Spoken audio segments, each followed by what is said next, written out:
Olá a todos. Hi everyone. Welcome back to the channel. Today I do the second mini lesson for absolute beginners.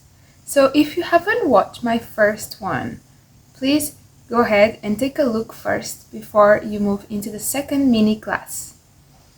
This class is designed for people who want to have basic introduction into Portuguese language. Saying this, these videos do not replace a class with an actual tutor. Olá, bem-vindos de volta. Welcome back. In the last class, we learned greetings, politeness, and how to say simple phrases like Eu falo português. Tu falas inglês. Não falo espanhol.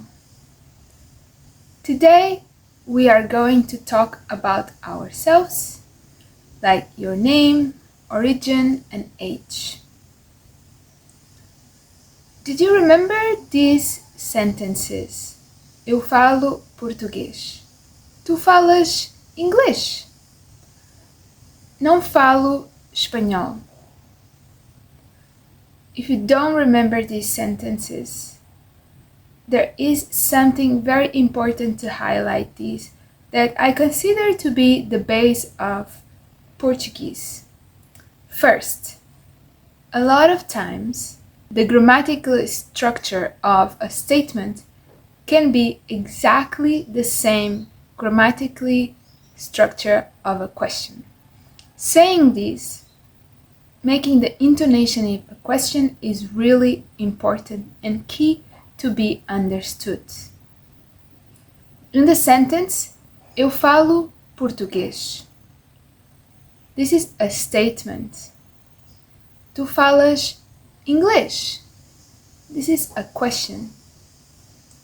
But both are being built with the same grammatical structure.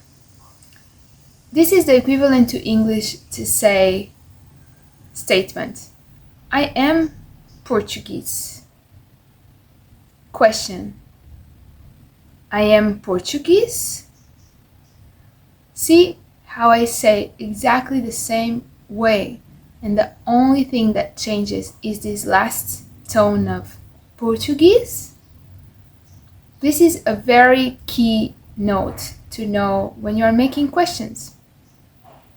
Because if you do make a question without a statement, without the sound of a question, it can be interpreted as a statement, and you can be left without an answer and wondering what happened.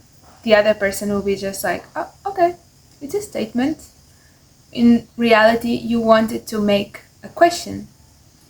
So, a tip here, it is much harder to start the question with this breath of a question, especially when you have more than 3 words. But you can always add at the end of the question this kind of high pitch. Portuguese? Português?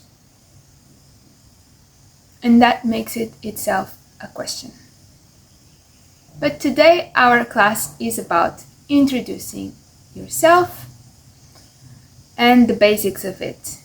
So let's move forward into introduction.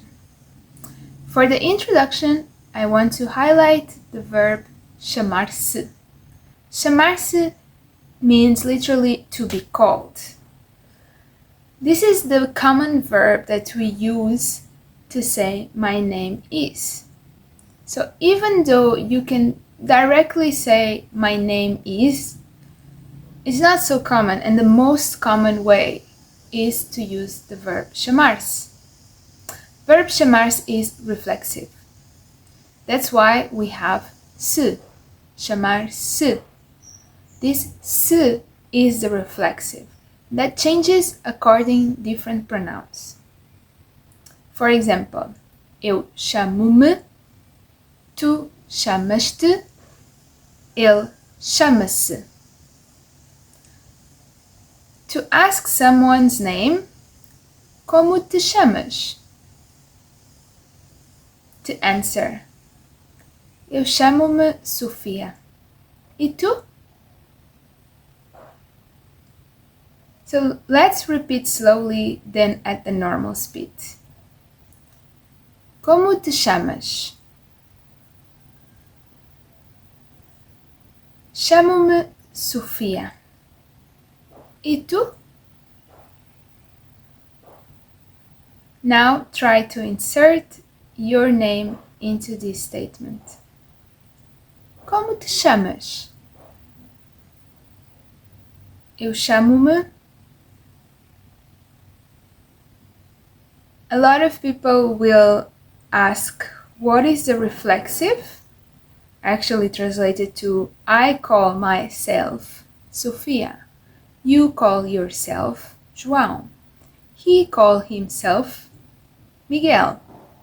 So this reflexive has the value of myself, yourself, himself.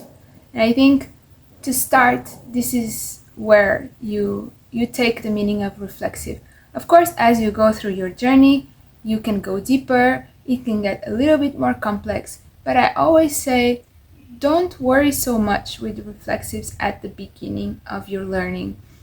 They mostly show up with chamo-me, with the verb chamar-se, but with not so many verbs at the beginning. So let's keep it like this for now. Introduction. We use the verb chamar-se. This is directly translated to be called. Eu chamo-me Sofia. I called myself Sofia.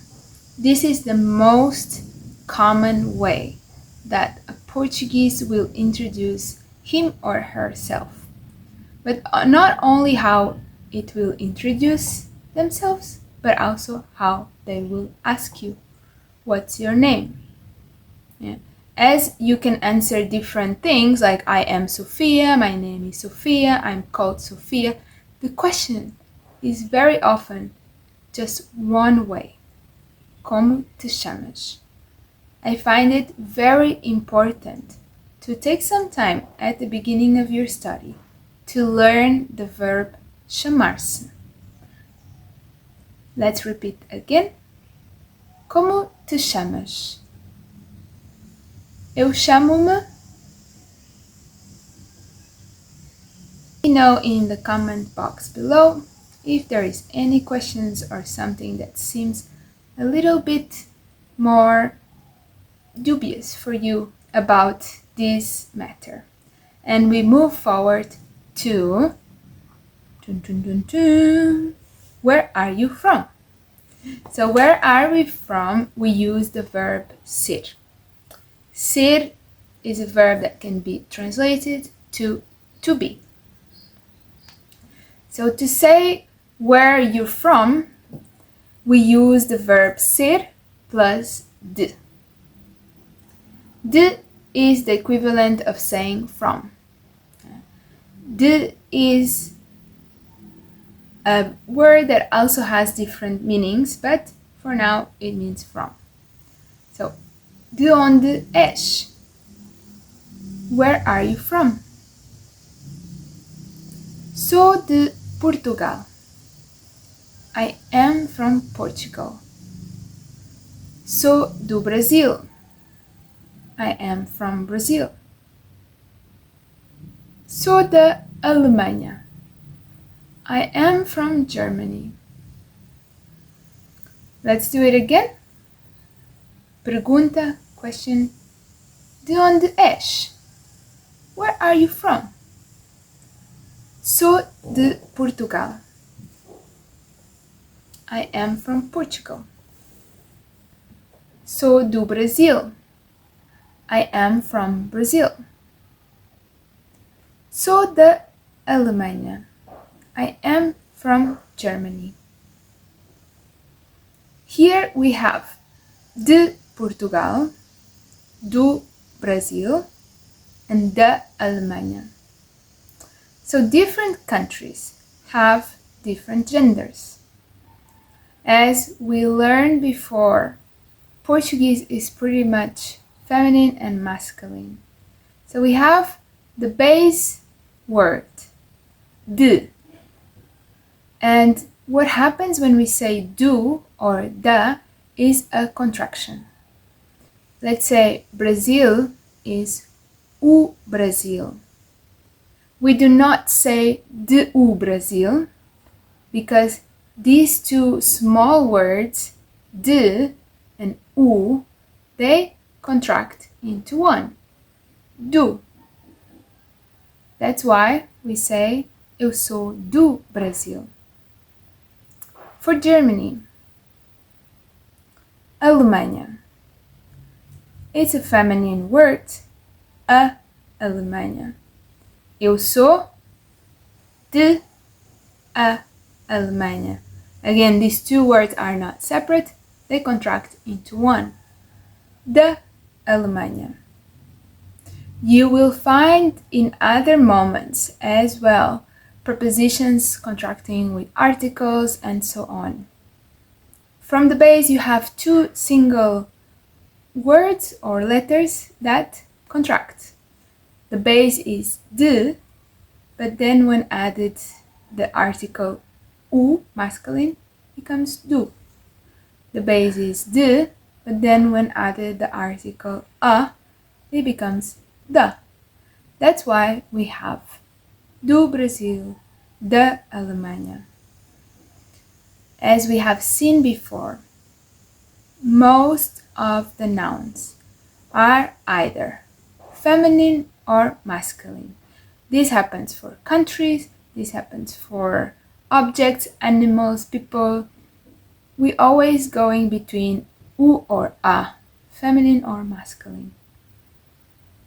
Saying this, you find some exceptions, like all countries are feminine or masculine. O Brasil, a Alemanha. But Portugal is an exception. For Portugal, we do not use an article, and this is why we say sou de Portugal. De onde és? Sou de Portugal. Sou do Brasil. Sou da Alemanha. De onde és? Sou de Portugal. Sou do Brasil. Sou da Alemanha. Next, we learn the numbers. We learn the numbers de até 20. De até 20. From 1 to 20. De até 20. Repeat after me. 2, 3, 4, 5, 6, 7, 8, 9, 10, 11, 12, 13, 14, 15, 16, 17, 18, 19, 20. Let's do it again.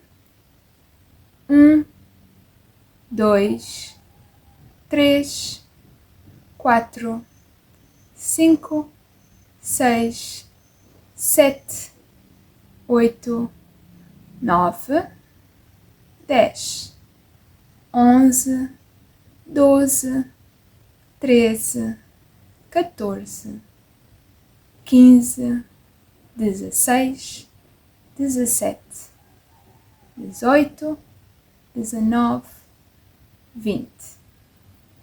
If you want to practice more the numbers, there are a couple of shorts that I have done. I will put the links in the description box below, so you can go just exclusively to the numbers and practice them.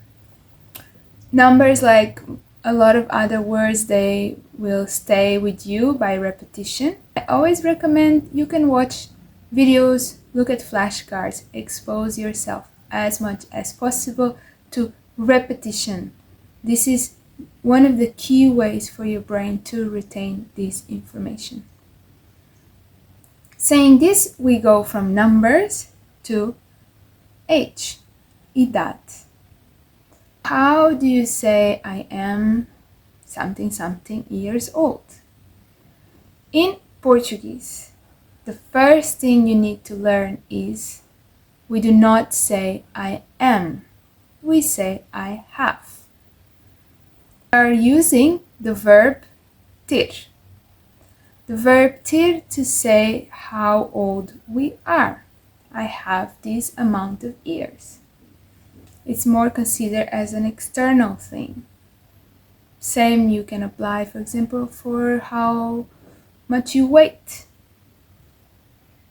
But let's stick with idade, age. Let's repeat after me. Quantos anos tens? How old are you? Tenho 20 anos. I am 20 years old. Verbo ter, we have eu tenho, tu tens, ele tem. Eu tenho, tu tens, ele tem.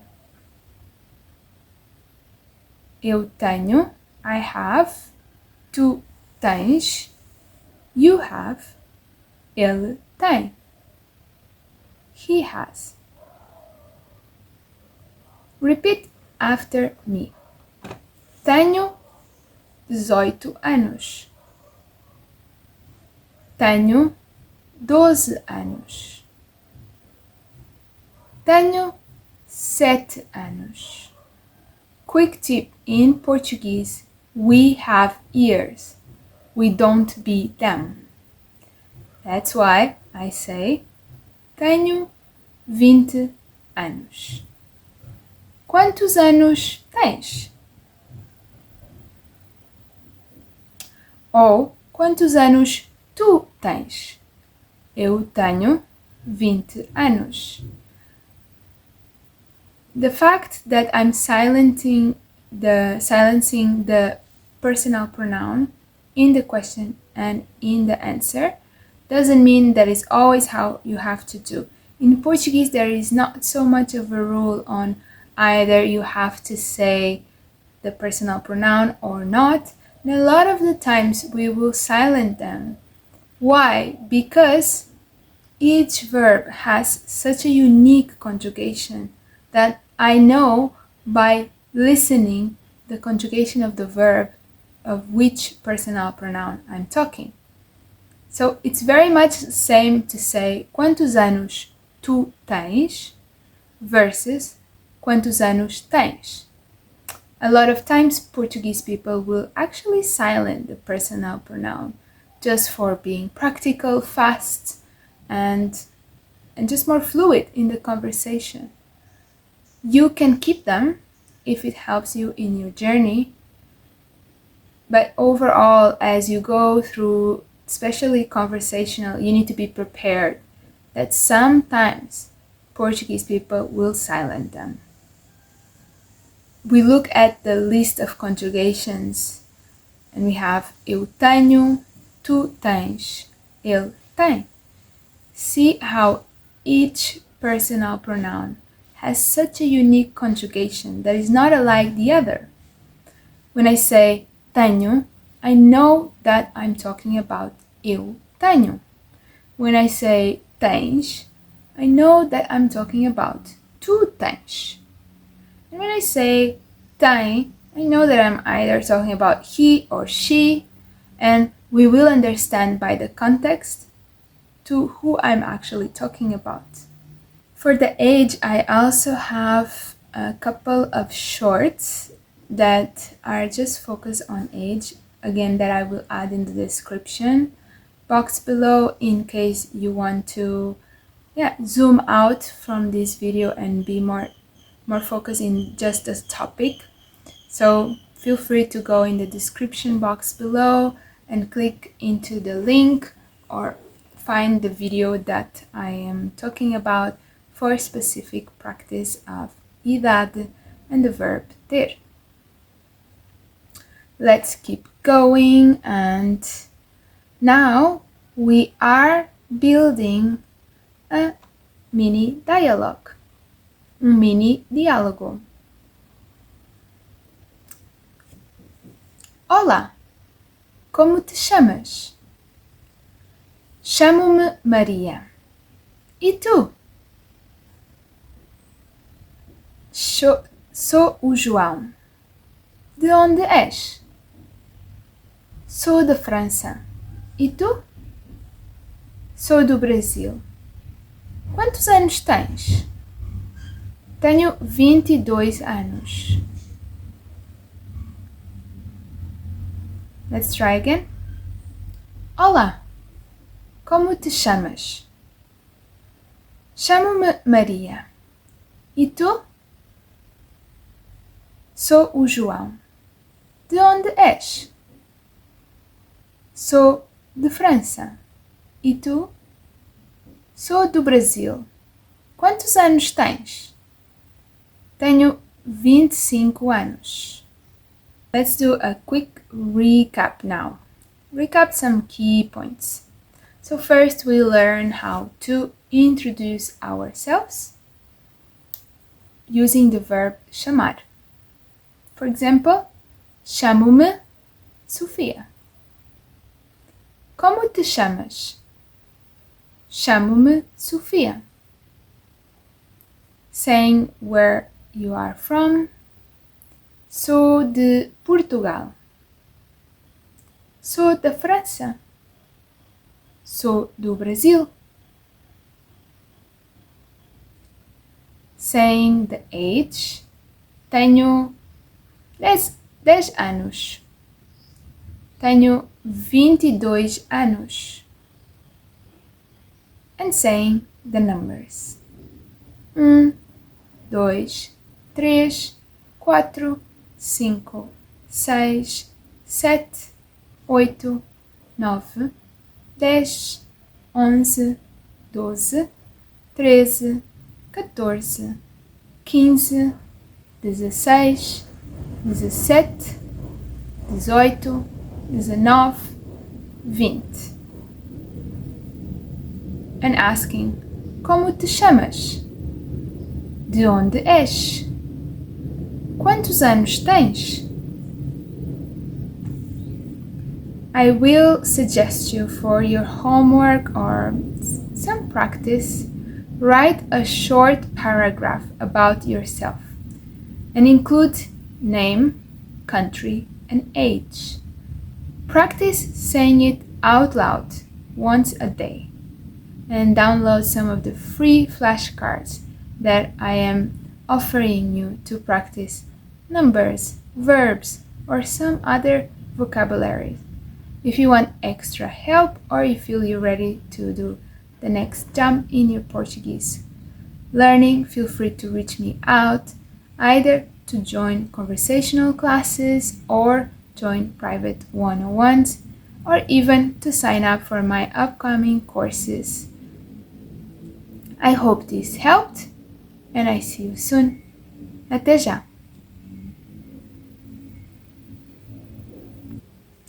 Oh, something I want to also share is about ser and estar. This is a quick tip that we will see within the next videos, but actually to be in Portuguese can be split into two verbs, ser and estar. In the next videos I will explain what is the difference between ser and estar and how to track and be more ready to respond when people ask with the right verb. Até já!